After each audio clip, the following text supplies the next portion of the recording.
नमस्कार, hot India के platform पर आपका स्वागत है। सुबह सुबह हम आपके बीच हाजिर हैं बिहार में हुए चुनाव के एग्जिट पोल के नतीजों के साथ।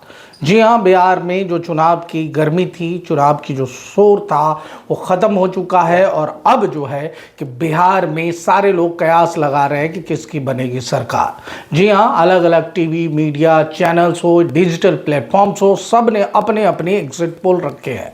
हॉट इंडिया पे मेरा जो प्रेडिक्शन है, मेरा जो मानना है कि किसको कितनी सीटें आ सकती है, कौन बना सकता है सरकार, ये आपको सुबह सवेरे में मैं बताऊंगा चाय की चुस्कियों के साथ। तो चाय की चुस्कियों का आनंद लीजिए और हमारे साथ जुड़े रहिए। जी हाँ, बिहार विधानसभा का जो चुनाव है बड़ा ही शानदार और बहुत ही आकर्षक, जी हाँ, वोट प्रतिशत के साथ पड़ा है। 70% कमोबेश मतदान हुए और बिहार में इलेक्शन कमीशन की जो गूंज रही है, बड़ा ही निष्पक्ष तरीके से, बड़े ही शांतिपूर्ण तरीके से मतदान हुआ है। इसके लिए इलेक्शन कमीशन को बधाई दिया जाना चाहिए।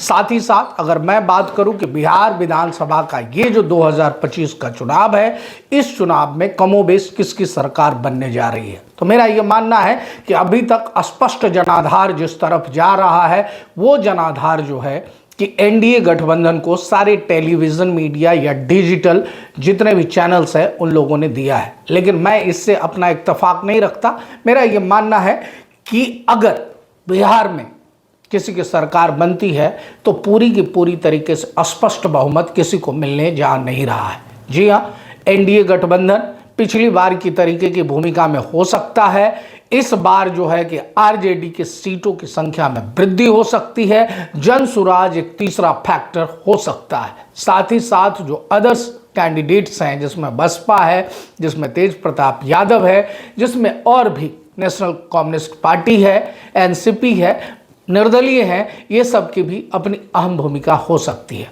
अगर मैं आपको बोलूं तो एनडीए को 142 से, जी हाँ, 142 से 145 सीटों का लोग अनुमान लगा रहे हैं। जनसुराज को 1 से 4 सीट मिलने का अनुमान लगा रहे हैं। वहीं जो है कि महागठबंधन को, जी हाँ, पी मार्क ने जो जारी किया है एग्जिट पोल, अगर उसकी विवेचना किया जाए, उसके विश्लेषण किया जाए, तो एनडीए को 142 से 162 सीट मिलने का अनुमान वो लगा रहे हैं। साथ ही वो लगा रहे हैं कि महागठबंधन को जो है 80 से 98 सीटें मिल सकती है, जो कि अपने आप में जो है कम है। हमारे प्रेडिक्शन के मुताबिक जन सुराज को 1 से 4 सीट मिलने की वो संभावना बता रहे हैं, जबकि मेरा मानना है कि उनको 10 सीटों तक का इजाफा हो सकता है। तो देखना बड़ा दिलचस्प होगा कौन बन सकता है, किसकी बनेगी सरकार। लेकिन अगर एग्जिट पोल के नतीजों की बात करें, जिसको स्पष्ट बहुमत मिलना चाहिए, तो मुझे लगता है कि त्रिशंकु विधानसभा बनेगा।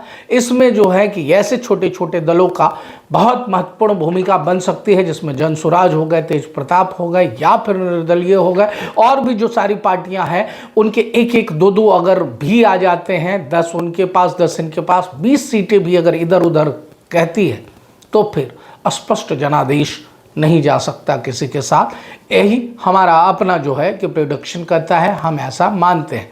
लेकिन अगर औरों की बात करें, अगर और सर्वे की बात करें, तो उस सर्वे को देख के नतीजे जो है चौंकाने वाले हैं। अगर हम उन सर्वे के जिक्र आपसे करते हैं हॉट इंडिया के इस प्लेटफॉर्म पर, तो वो बड़ा ही अनएक्सपेक्टेड है। जी हाँ, बहुत सारे टीवी चैनलों ने तो सीधे सीधे जो है कि कह दिया है कि महागठबंधन की सरकार नहीं बनने जा रही है, एनडीए गठबंधन की सरकार बनने जा रही है। फुल फ्लेज में उन्होंने उसको जिताने का काम कर दिया है। दर्शक हैं आप, आपको खुद ही पता है कि बिहार में जो विधानसभा का चुनाव होता है, वो सारे एग्जिट पोल धरे के धरे रह जाते हैं। लालू यादव की भाषा में कहें तो बिहार एकमात्र वो जगह है जहां उड़ती चिड़िया को हल्दी लगाने का काम किया जाता है। और हो सकता है कि 14 तारीख को जो परिणाम आए वो अप्रत्याशित हो, एकदम से अलग अलग चीज़ें आपको देखने सुनने को मिल सकती है। जी हाँ, तो हम हॉट इंडिया पे जो आपको बताने जा रहे हैं, 3.7 करोड़ मतदाताओं ने जो है कि उनसे सर्वे किया गया। दूसरे चरण में कोई हिंसा नहीं हुई। इलेक्शन कमीशन की जो रिपोर्ट रही, 66.90% का मतदान हुआ। पहले के चुनाव से 9.6% अधिक मतदान हुआ। 6 तारीख को जो चुनाव हुआ था उसमें 45,399 बूथों पर शांतिपूर्ण मतदान हुए। इलेक्शन कमीशन का 3.7 करोड़ मतदाताओं ने वोट दिया और दूसरे चरण में भी कोई हिंसा नहीं हुई। तो इलेक्शन कमीशन को इसके लिए धन्यवाद मिलना चाहिए। बिहार में वोट प्रतिशत का बढ़ना भी जो है कि अपने आप में चुनावी नतीजे जो आएंगे वो चौंकाने वाले होंगे। और हॉट इंडिया के प्लेटफॉर्म पे आप बने रहें, कौन जीतता है कौन हारता है ये सारी चीज़ों का सीट वाइज विश्लेषण हमारी टीम आपके साथ करेगी और हम आपसे रूबरू होंगे एक ऐसी चीज़ों के साथ, प्रत्याशी वाइज, सीट वाइज, दल वाइज कि कौन सा कहां से लीड करेगा, कौन कहां से डिफीट हो रहा है और किसको कितनी वोट मिल रही है। तो चाय की चुस्कियों के साथ बने रहें आप हमारे साथ और इलेक्शन की एक एक रिपोर्ट्स के साथ हम आपके बीच उपस्थित होते रहेंगे। बहुत बहुत धन्यवाद। अगर आप YouTube पे हमें देख रहे हैं तो इसे सब्सक्राइब करें, फेसबुक, इंस्टाग्राम, एक्स फैक्टर पर देख रहे हैं तो इसे फॉलो करें, शेयर करें, बने रहें हमारे साथ। जय हिंद, जय भारत, जय बिहार।